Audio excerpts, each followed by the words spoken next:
একজন বলে গেলেন যে আমরা কেন পদত্যাগ করি না, পরে জানবেন আমাদের অন্তত 3-4 জন উপদেষ্টা বিভিন্ন সময় পদত্যাগ করতে চেয়েছে। এই অন্যায় আক্রমণ, অন্যায় সমালোচনা, সারাক্ষণ গালাগালি, অশ্লীল অশ্রাব্য গালাগালি, প্রাণ নাশের আশঙ্কা, মানে প্রাণ নাশের হুমকি, অবর্ণনীয় জীবন, এই জীবন কেউ উপভোগ করে?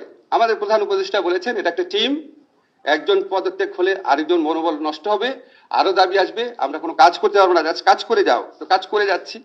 এখন যখন আমাদেরও বলার সময় আসবে সবকিছু জানবেন, বাংলাদেশে থাকবো, সমস্ত কিছুর উত্তর দিব, এবং আমার তো নিশ্চয়ই সততা এবং আত্মবিশ্বাস আছে, সবকিছু একসঙ্গে সবাই জানতে পারবেন।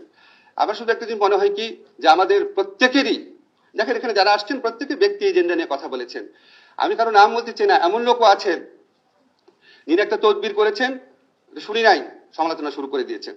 যিনি একটা বড় দলে নমিনেশন চেয়েছিলেন, পান নাই, সে বড় দলের সমালোচনা করা শুরু করে দিয়েছেন।